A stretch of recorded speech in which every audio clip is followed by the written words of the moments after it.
And this is how we are rolling this afternoon. The West African Examination Council, WASSCE, says every invigilator involved in infractions in the just-ended WASSCE would be made to face the full rigors of the law. The council knows some breaches that were reported, including distribution of answers to candidates in the examination hall. We'll have in the studio Head of Public Relations at WASSCE, John Kapi.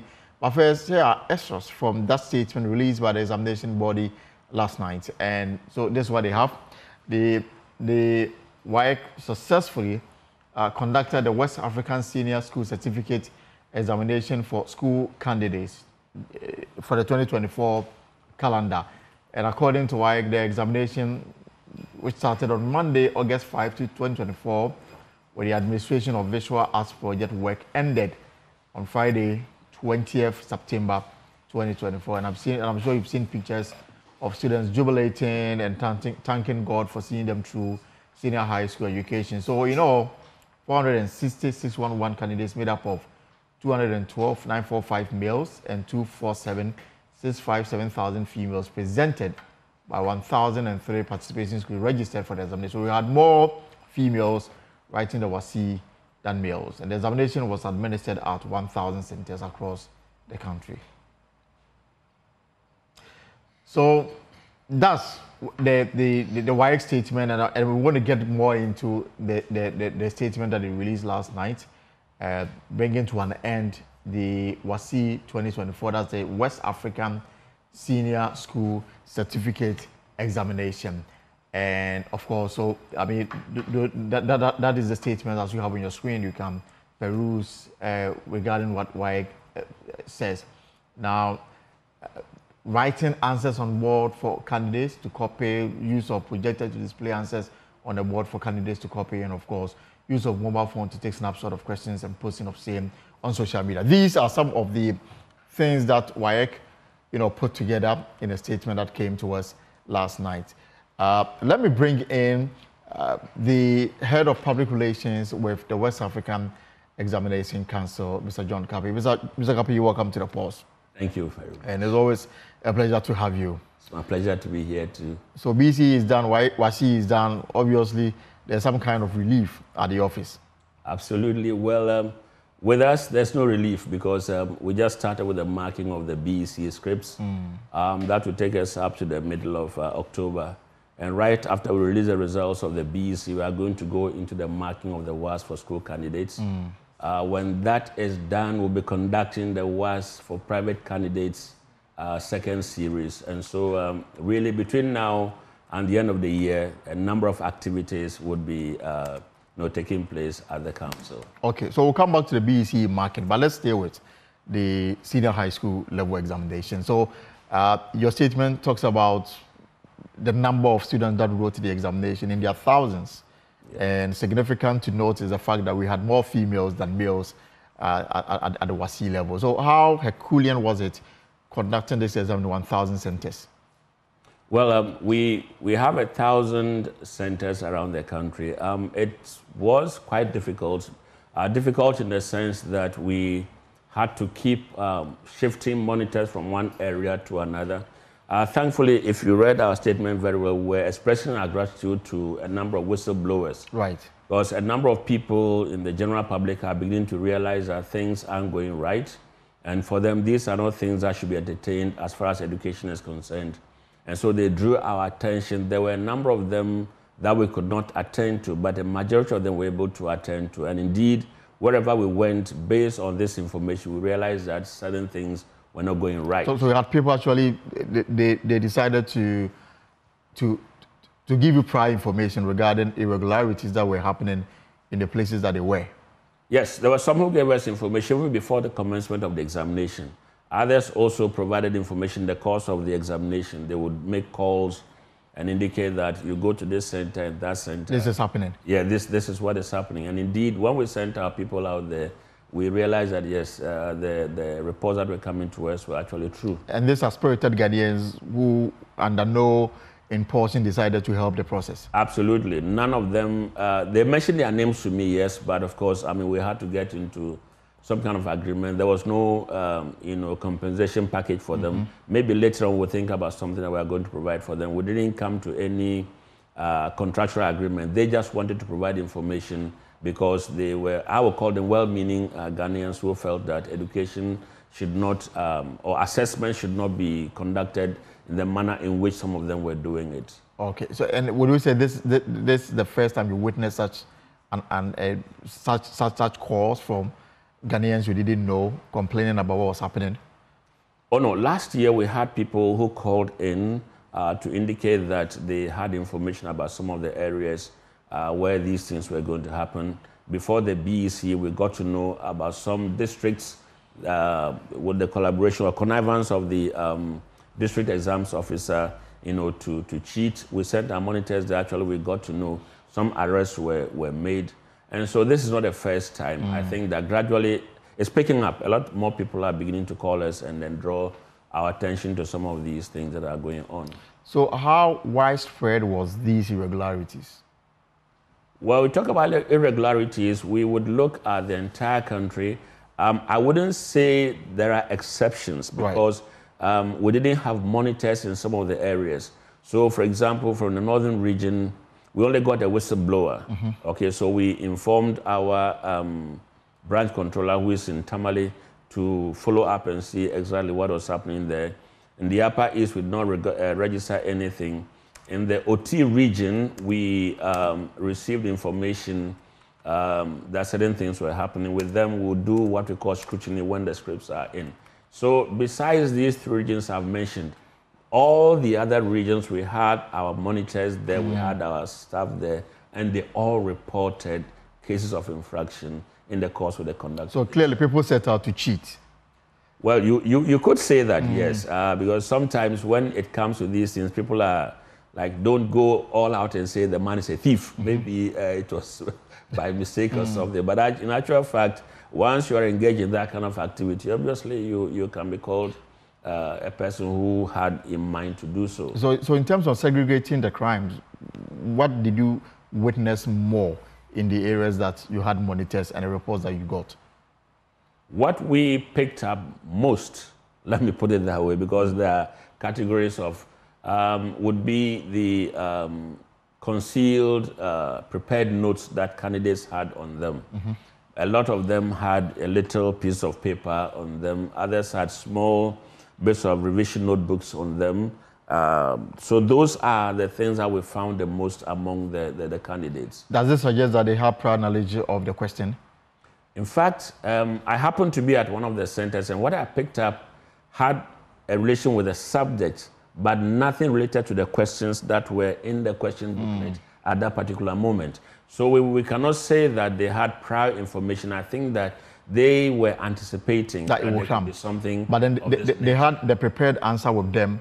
Yes. And they took it to the examination hall. Yes, for the ones that I came across were sheets that had torn from their textbooks, because probably they felt that those were topical issues that could be, But then there were others also who would probably have carried along their prepared revision notes, and then others also who felt, there are always questions around this topic, so let me prepare this and then carry it along. So those are some of the things that we found out. And apart from the prepared notes, what other infractions you identified? So we had also an increased number of the use of mobile phones in the examination center. Despite the repeated call that you shouldn't take it to the examination center. Exactly. Despite all the calls, there was a particular center that I think they were writing integrated science, core mathematics on the day. Our monitors, when they picked up 15 mobile phones, at that sitting. Of course, this was what they could get. There are some of them who threw their phones into the bush. Okay. So the 15 were able to pick up, and a number of invigilators were also found with mobile phones on them. And when the phones were retrieved, we found out that they had taken snapshots of the questions. This is the invigilator. Invigilator, yes. So they had taken snapshots of the questions and they had posted them on some WhatsApp pages. And for some of them, they had received responses or answers to the questions. And I guess that was meant to be, sent to the candidates to assist them in answering the questions. But perhaps the issue of having mobile phone on you, I mean, for the students, it was a no-no. I don't know about the invigilators. It is a no-no for every single examination official. regardless of the role you are playing. From the supervisor down to the invigilator, nobody is allowed to carry a phone into the examination hall. All of this we did in the course of our interaction with them in the briefing programs that we held with the supervisors, district directors, and all those people. We insisted that no one should go to the examination center with a mobile phone. And yet, you identified how many? Well, for now, we have not put together the numbers, but that is quite a large number. Does it mean that before having access to the examination hall, they were not searched? Well, usually for candidates, we search them. Now, between you and me, we know very well that as adults who are coming to invigilate, you can just appeal. Please keep your phones over here. At a particular point, the supervisor was shocked that after all the appeals he had made, a particular invigilator still had the phone on him. So that tells you that there are some people who probably would have made up their minds that this is what we are going to do. So no matter the appeals you make, they still would not comply. And there are some people who probably would feel downrated if you attempt to search them before they go ahead to do the invigilation, because they, as invigilators, have the mandate to search the candidates before they go into. But the question is, if a candidate was searched before entering the examination center and a mobile phone was found on that person, that will not probably constitute a crime, because at that time he was yet to take the phone to the examination center. Yeah. So for those that you have issues with, those were the ones who found the phones with them at the examination center. Exactly. So that's why I asked about the kind of search that went on before they entered the examination hall. Well, usually what we'll do at the briefing sessions would be to appeal to the invigilators, supervisors especially, that the new rule that we have now is for people to be, the candidates to be seated 30 minutes before the commencement of the paper. Now, this is to enable them to do all the pre-examination activities by way of searching, by way of ensuring that every candidate is assigned a desk, a chair, a well-lit environment where the environment is conducive for the writing of examination by anybody. And so our expectation is that whoever is there as an examination official at that particular moment would have conducted a search on the candidates before they went into the room. And then while they are seated, the invigilators come to the supervisor's desk, pick up the question papers, and go and distribute same to the candidates who are already seated in the examination hall. So, you know, how many invigilators are under investigation for, you know, for taking mobile phone to the examination center? Right now, it will be difficult to put a figure to that, because we've received a number of reports from our monitors from the field. Our own officers returned just over the weekend. We are still sorting out the reports that they've brought in. You know, so we are still in the process of compiling the list of those people who, you know, breached the mobile phone rule. That same go for the students? Well, with the students, it's the same thing. There are some people whose reports we received. The monitors have a duty to send to us reports every single day. But with our own officers who are in the field, we wait for them to finish the exercise and return to Accra before they provide that. So again, that with the candidates also, it will take us a bit of time. But by the time we finish with all the processes marking, by the time we release results, we would have known the number of candidates whose results are cancelled because they, you know, went against the mobile phone rule. And then, apart from the mobile phone, what else did you uncover? One of the things that we uncovered this year was the use of projectors. And I can see you are surprised. Yes, of course, because I was going to ask whether the projector was sanctioned by WASSCE. No. If you read most of the publications we brought out earlier, even before we indicated that any communication gadget is not allowed anywhere around any of the examination halls. And so if you have a projector, obviously there's an opportunity for you to project something. What we discovered was that they had you have your lighting in the ceiling here right now. The projectors were concealed in the ceiling, but then the answers were projected directly on the board where the candidates could have, you know, access to see them and then copy from there. So the officer happened to get there and he, you know, gave us a very good video clip of whatever was going on there. So this is clearly an entire school decision. It's an entire school decision, yes. Which school are we talking about? We wouldn't want to mention the name. What about the region? Security. No, we want to keep that also secret for now. We'll come up with all the reports because you see, one thing about the examination is that as a council, we work very closely with the Ghana Education Service. And so when we are about taking decisions regarding some of these, there are meetings we hold, and then we determine what goes out there, what is for maybe public consumption, not because we want to shield anybody, because certainly as for the sanctions, they'll certainly come, to whoever it is that breached any of the regulations. I'm just taken aback by the boldness of such school to go to this extreme of, having a projector to help the students copy the answers. So obviously somebody answered the questions for the student, projected it on the machine, and then the students copied. Exactly. So this clearly was something that had been planned long before the examination. Preconceived. And obviously involved parents, the school authorities, and maybe the students as well. It's a collaboration because most of the complaints that we received, or most of the people who blew the whistle on the examination candidates or the areas where they had intentions of copying, indicated that various sums had been collected from the candidates. There were some, depending on which part of the country you are coming from, there were some that paid higher amounts than others. Some paid close to 1,000 Ghana cedis, some paid 50 cedis per elective, and 100 cedis per core paper. These are allegations that have been made. We have not discovered. It was only last year we were actually able to get to a center where a teacher was in the room there checking on who had paid and who had not paid. So if you didn't pay, you are not going to benefit from whatever. And these are things that you have parents complain to some opinion leaders, and they pass on the information to us. So you can tell that there are many people in our society who, would not condone this kind of behavior. Exactly. So the projector, did you see it in just one center, or it was something you uncovered in other areas? No, it was only at one center that we discovered this. All the reports that I've received so far, there's none that talks about the projector. The other area is the photocopying of, answers. That we have also videos, because our people saw them in an enclosure, making the copies, and then they took a video of that and sent it to us.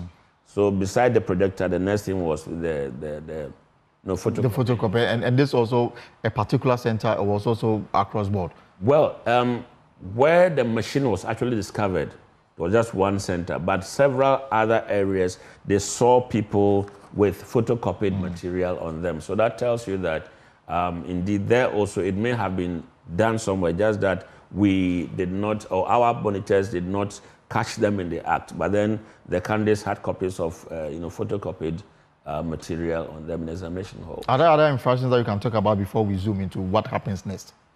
So apart from the projectors that they use, the photocopying, the mobile phones, we've mentioned that one also, and then you mentioned the projector. The projector, then the concealing of material yes. on them. All right. So these are the major thing. Of course, teachers also. That one is also in relation to the use of mobile phones. Yeah. So basically, these are the areas that, with the reports I've received so far, and then writing answers on the board for the candidates to copy. It's almost basically like the projector. Like the projector. Exactly. But, well, the projector is more of a high-tech level than with... So obviously will come from a school that is high-tech. Absolutely, yes. And then some invigilators also decided to write the answers on the blackboard for the students to copy. Exactly so, yeah. So it narrows down to what may have happened before the exam, the collection of money. Let's prepare ourselves for the exams. And the students bought into this, and their parents as well. Now the question is, to what extent will this have effect on the integrity of the examination you just supervised? Right, so what we are going to have to do is to scrutinize all the scripts from all of these centers. And indeed, some of the areas where we couldn't go, but we received information from some of these whistleblowers. Take, for example, if they say an area like Kotobabi, just to mention for example. somewhere. For example, somebody calls and says that They are sending photocopied material into the examination hall. They are doing this. So we note the center. We know the center number. So in the course of the marking, we ask that those particular scripts be extracted and brought to us for further scrutiny. So that is where we would be able to ascertain whether indeed there was any such thing. Usually, what will happen is that you find the same material, running through all the scripts of the candidates. And then sometimes also you find out that if, for example, they did not write in a big hall, but they wrote in different classrooms. In one room where there are about 30 candidates, every single person writes the same answer. In another room, they write the same answer, but maybe a different question. So that tells you that something would have gone on in the course of conducting. But before you conclude your investigation, there are ones that you have evidence to take immediate action. For example, the projectors where you found invigilators helping them in the answering of the questions. Is there immediate punishment for such schools and individuals?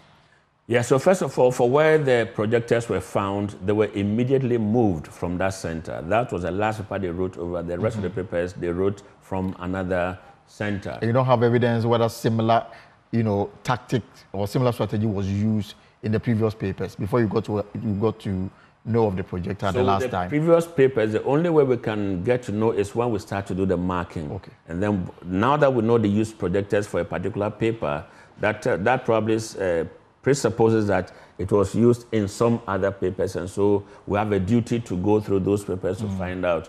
Then there was also one center where overwhelming evidence was found with candidates with so many mobile phones on them, and so they were at the center during the examination period, and was never taken away from them. It wasn't taken away from them. So the phones were picked up from there, and immediately a call was made to Accra. We looked for the nearest center around them, and we moved them also to that particular center. So those are the steps that we took in the course of the examination. Now, for every teacher who was found with a mobile phone, every teacher who was found distributing photocopied material, every teacher who was found doing anything contrary to the rules of the examination were immediately handed over to the police. How many did you arrest? There's quite a number of them. Unfortunately, I should have picked up the statistics of what 100. I wouldn't. 100 would be too big. About 50. Yeah, we'll be talking about between 40 and 50. Dotted across the country. Between 40 and 50 features acting as invigilators. Invigilators, yes. There were others. What about supervisors? Supervisors. You see, the thing about it is that if I may use this analogy, as head of the house, even if there's something that you are doing, you send your children to go and do it, and then you relax and get a result. In your lazy chair somewhere and watch them do it. So we don't have evidence of any supervisor, engaging in this. There was only at one center, our monitors they realized that the teachers were helping the candidates, and when they saw our monitors, they bolted. The teachers? Yeah, the teachers bolted. So the headmistress had to come and continue the invigilation till the end of the paper. And so, as I speak, she has sent us a statement confirming what our monitors have told us, and we've asked her to produce the teachers and report them to the police immediately for action to be taken. So for the number of teachers arrested between 40 and 60, you handed them to GS or the Ghana Police Service? To the Ghana Police Service first. Because the rule says that nobody should have in their possession any question in any form during the period of the examination. So if, for example, the paper is a 2-hour paper, apart from the candidate examination hall, nobody else should have the question paper in any form on them anywhere around the examination center. So anybody found with this kind of material certainly is committing a crime, and that is punishable by law according to the WASSCE Act. And so for the students who were caught in the act, are they under the impression that there's an asterisk on their examination papers, or you will do an investigation and communicate back to them? Usually what we do is that when we come into an examination hall and there's a candidate who has foreign material on them, we stop you at that moment. We have a statement form for you. Indicate we found you with this, confirm that yes, we found this on you. So we take your statement, and then we also would ask the invigilator to corroborate whatever the candidate has written, and we ask the supervisor to confirm. All right, then that becomes our evidence that this candidate was engaged in this. And then you continue with your examination. So at the end of the paper, it's possible that whatever I'm picking up from you has no relevance with the examination, or there may be some other reasons, And so when we finish and then we look at the merit of the case, then we choose what sanction we should apply, or maybe not to apply any sanctions at all. And again, I will go back to my question to ask whether, in your estimation, you think you've conducted a very competent examination in view of all the negatives that you are highlighting, the integrity of the exam and the outcome of it. Is this something that we can trust and say that this examination that was conducted in an atmosphere of the highest form of integrity, and the students that will be graded got it on merit and not because they had external help? Oh yes, we can go ahead and say that to a very large extent. Despite all the flaws that we are. Yes, because what we are going to do is that wherever we got these reports from, we are going to have to scrutinize their scripts. And so it will take a bit of time for those people to have their results released.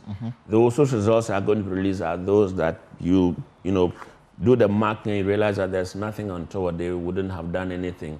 If you read our statement, we indicated that we applauded some of the supervisors, legislators, even candidates who are complying with all the rules and regulations governing the conduct of the examination.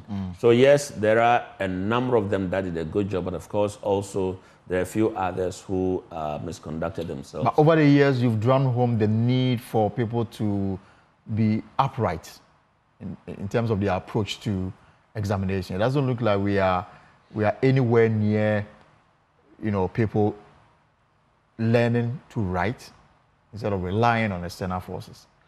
Yeah, I think it's something that our teachers should be doing, our educators should be doing.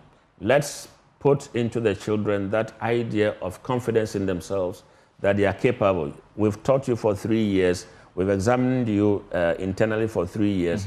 What you are going to be examined on externally is not different from whatever you have been examined on locally. And so go out there and you are capable of passing. But the same teachers are the ones who are leading them astray, for want of a better word. Absolutely. So what we can do going forward, again, from some quarters from within our own circles, people have discussed issues of the non-punitive, sanctions that come to the people. So if there are more punitive measures or some more punitive sanctions, people may desist from it. Also, if we're able to get people in the areas where they, we have more monitors around, they probably would reduce this. But you see, I believe that independently, schools should be allowed to run the examination and bring the scripts to us. Gone are the days when headmasters kept question papers in their offices. We didn't hear of some of these things, But unfortunately, the trend these days is quite widespread and it's quite worrying, and we need all stakeholders on board, because I would say that... Is there ongoing talks between you and GES to deal with this matter, knowing very well that some of their members are the ones who are perpetuating this crime? We've had interactions with Ghana National Association of Teachers. They have, expressed worry about this. They've told us how they've admonished their own teachers to desist from it, and then they have also gone ahead to mention some of the sanctions that will come. With the Director General, we have a very close collaboration with him. We have a lot of interactions. They are all aware of these things. At board meetings, these issues are brought up. And so, yes, the Education Service is very much aware of this. And so, going forward, we believe as a council that we probably will have to come out with some suggestions, as to how, going forward, we would be able to curb these infractions, probably. Are there some that you can talk about now? Well, for now, on our part, we think that if, for example, we have the power to recruit our own invigilators, not depending on GES to provide invigilators, and then we are paying them economic rates, right?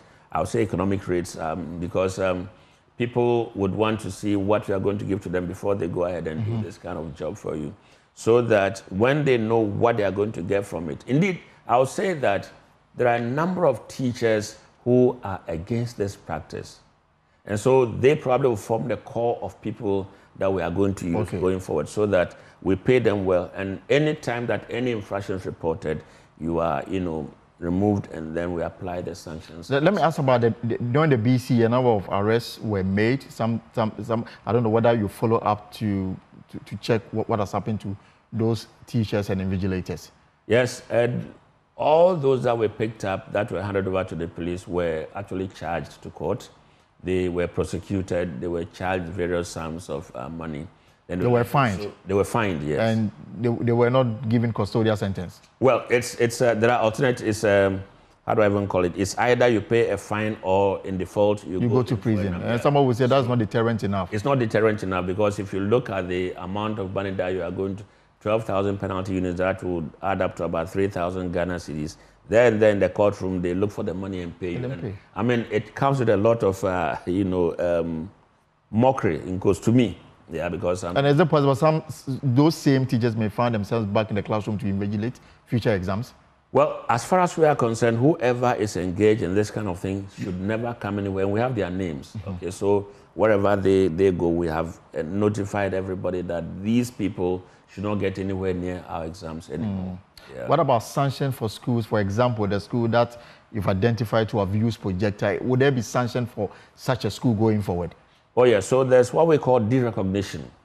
So we derecognize you for a number of years, a minimum of 3 years, so that within those 3 years, you are writing at another center. While we take a look at your structures again to see whether there are possibilities of you repeating this. Now, I must say that, look, on paper, you go and inspect, everybody will come out with a very clean sheet, but then you move away from them and then they start to do a number of things. And I would also want to add that we seem to have given our candidates a certain sense of entitlement when it comes to these irregularities. Why do I say so? At Odogono, for example, some students ran after a teacher and beat him up. Because of what? Because he was strict. The teacher was strict. He didn't allow them to cheat. Yes, exactly. And the cases with the police, as we speak, a number of the candidates were picked up, they were reported to the police, and so they report to the police every single day. This morning I had a chat with the said teacher, and we are in touch with him. But those students, were they allowed to write the rest of the exam? They had finished. That was their last paper. And they decided to vent their anger on the teacher. Yeah. So for such people, this is violence within that examination period, and there are sanctions for that. They could probably go without any results. Wow. Yeah. Wow. Then you guys have a lot of work to do. A lot. Somebody just sent me a text. He wanted to know, he said at the start of the examination, he heard it on radio that some students were late, so they missed part of the examination. For such students, did you provide an avenue for them to rewrite, or missing out means they lost out? Yeah, missing out means you've lost out on that particular examination, because we have the school exam, we have the private exam. So for those who miss the opportunity of writing that particular paper on the day, they will have to probably register and write the WASSCE for private candidates. That is which registration is ongoing. It ends on Monday next week. That's the 30th of September. So if they missed out on that particular paper, an opportunity is there for them to register. I just want a bit of education on the private examination. What is it about? Is it for private schools or those who are writing it privately? No, those who are writing it privately. Previously, it was meant for workers who wanted to better one grade or another. But then this time around, there are also candidates who, after school, feel that they need to better one grade or the other. So they register for the private candidates examination. So they could register for this one. We are introducing another one that we call the PC1, or Private Candidates Examination 1, that comes early February next year, so that those who want to gain admission into the university, but after they receive their results for the school exam, they may need to do some remedial. They can do that and then use those grades, that is, if they perform well, to enter the university in the next academic year. Like, we are wrapping up, so just some few takeaways here, or few questions we need to clear them. So BEC marking is ongoing? Yeah, BEC marking is ongoing, yes. And when are you hoping to finish it? Tentatively, we are looking at the first weekend of October. And normally we give ourselves a grace period of 7 days. And so I would say that marginally, if we are looking at the period, then probably by the middle of October, the BC results should be out. And then you have all the financial commitment from government fulfilled? Thanks be to God, we have the financial support, so we are going to be able to pay all our examiners. We are going to be able to pay, as I speak, plans are far advanced to pay the vigilators and the supervisors who for the BEC for us, yes. And now also we have money to pay our examiners when they finish marking the BEC. Okay, so for WASSCE, now that the exam is over, the next step is to do the investigation. So for us, what we are going to do next is to control. Now, control simply means that we are going to look at the scripts that have come to us against the number that registered. And then when we finish, we swap them across the country for marking. So it is in the course of marking that we'll do what we call scrutiny. Then we'll pick out the ones that, for whom we receive reports of infractions, and then, we will take a look at them. Appropriate committees will sit on those cases and then come out with appropriate sanctions. So will the students and the vigilators have a chance to defend themselves? Oh yes, we have had situations where our officers have gone across the country at our regional capitals. We've sent SMS messages. We have their phone numbers. We send messages for them to come and indicate, tell us what happened, because this is what we have found out. What do you say to whatever it is that we have found out? A number of them have come. In some of the situations, some have actually come out to tell us that, hey, it was our teacher, so and so, who came and dictated the answers to us. Yeah. Okay. So they have the opportunity to answer. But with the vigilators, they are with the police. They are going to go to court. Yeah, that's a matter of evidence. So that one, they have to go and defend themselves in court. Absolutely, yes. Before you go, your final words to our viewers. So I just want to appeal to our parents, all stakeholders. We indicated that all stakeholders who are culpable. So we are not leaving ourselves out. If in the course of our investigation, anybody from the council is found guilty, you will have yourself to blame. And then we also want to tell the general public that we are coming out with the PC1. That's also one of the private candidates examinations come February, March next year, so that those who may not get the appropriate grades to enter university can register and see those examinations and ensure that they write better, get better grades, and be able to enter the university. They are not left at home for an extra year. All right. Mr. John Kapi is the head of public relations with the West African Examination Council. Thank you so much, sir, for coming to you, and you have a good weekend. Thank you very much. I wish you the same. All right. Let's stay in matters relating to education, because the Technical University Seniors Administrators Association of Ghana, TUSAG, has withdrawn their services across all technical universities in the country. The group is protesting unresolved concerns regarding the government's failure to meet its obligations under the collective bargaining agreement and to implement revised allowances for senior public university members. Joining us now is the local chairperson of the Bolgatanga Technical University chapter of TUSAG, Stanley Abopam. Mr. Abopam, good afternoon and welcome. So walk us through your demands.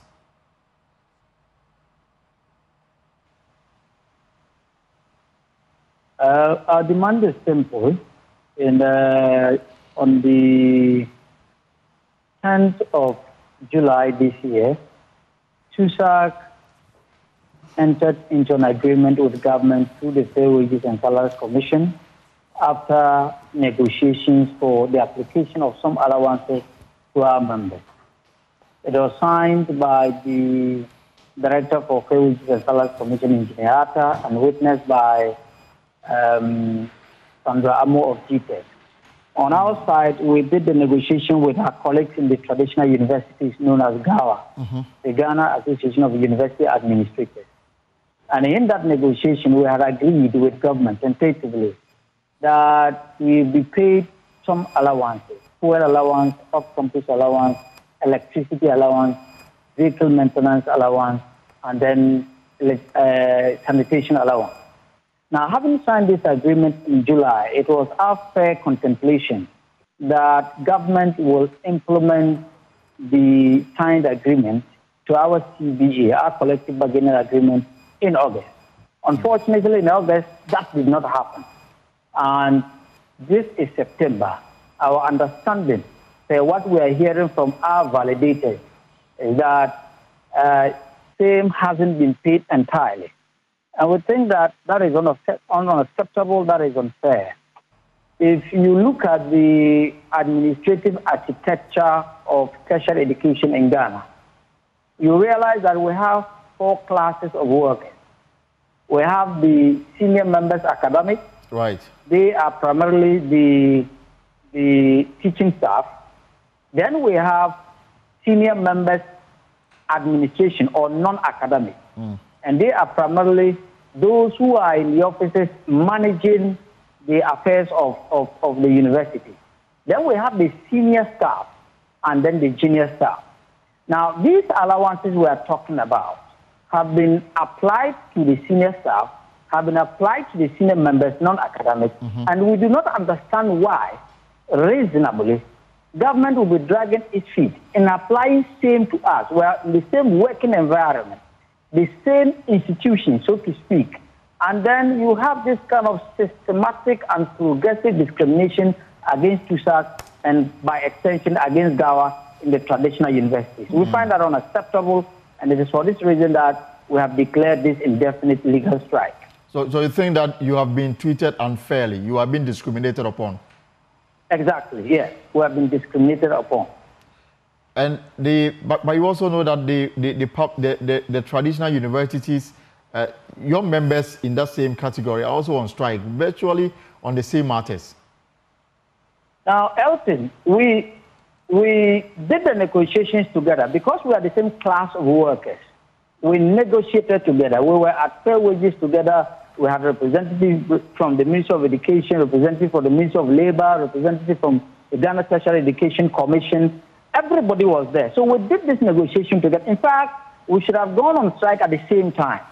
Unfortunately for TUSAC, GAWA had an existing protocol for which they could have activated their strike without following the legal requirement of notifying the National Labor Commission for the prescribed number of days. We didn't have that protocol. Right. And so that's how come GAWA went on strike ahead of us. But this affects all of us in both the traditional universities and in the technical universities. Forgive me, did you mention sanitation allowance? Yes, I did. And what is it about? Now, government, during the negotiation, came to understanding that, look, it is primarily our responsibility to ensure that we keep our environment very clean. And so in keeping our environment very clean, the understanding was that let's support the university workers with an allowance. It's already existing. Some other category of staff within the university structure are already taking it. It's not a new thing. So support us so that we can deal with our environmental issues. And that was agreed as part of the addendum attached to our CBA. Okay, and then vehicle allowance, is it for everybody or only those with vehicles? No, so we have it's not vehicle, it is vehicle maintenance allowance. Okay. And it's applicable to only those who have vehicles and use those vehicles in the exercise of their duties as employees of the university. So if you have a vehicle that you use for your job, government is to assist you to maintain that vehicle for the purpose of using it for the job at the university. And since you embarked on this strike, it started today, have you had any overtures from Fair Wages, Labor Commission or government to have a sit down with you to resolve this and pass? Not as we are aware as of now. And so to what extent would this have effect on the running of the technical universities because of the work you do? Elton, if you realize, most of the universities have begun postponing their opening date. I don't know whether you are aware of that. Yes, of course. Almost all the traditional universities. Exactly. And similarly, it will happen in the traditional university. As we speak, our monitoring team reports from the whole country that all the technical universities are shut down. When I say shut down, I mean completely shut down. Now, the TUSAC members are members from JAR, that is Junior Assistant Registrar, to the directors, even including the registrars and directors of finance. But by virtue of their positions, they don't go on strike, but they are all members. So it means that we are the interface between the apex management authority of the university and then the operational staff. In our absence, everything runs to a halt, and that is exactly what is happening. So if you go to Legon, if you go to Accra Technical University, if you go to any technical university or traditional university, you realize that the absence of TUSAC particularly, and that of GAWA, has shut down the universities completely. We have 71 days to election. Perhaps they provide, nice grounds to make the demand, isn't it? Well, it's not about elections. It is about the pain that we are feeling. Whether it's 71 days to elections or not, that will not reflect in our paycheck. Our issue now is that what is good for the Gi certainly should be good for the Ganda. If we're in the same working environment and our colleagues in other working classes are enjoying this, you have no reason morally to deny us.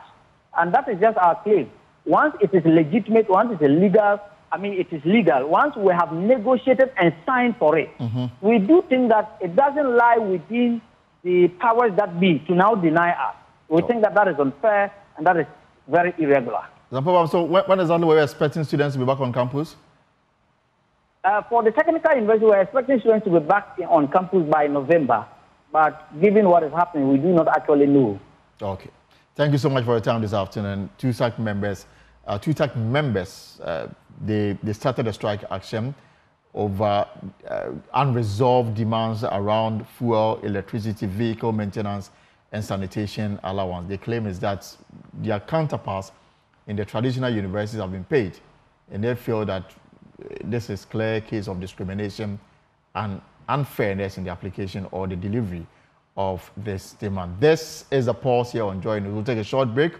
On return, we'll talk about the Economic Fighters League and their call for the release of the Democracy Hub members, 54 of them, that are now serving 2 weeks incarceration in either police or prison cells. We'll have the details for you, and also talk about erectile dysfunction, a discussion we started last week, but because of the Electoral Commission balloting for position on the ballot paper, we couldn't complete it. We'll finish it today when we return. Stay right there.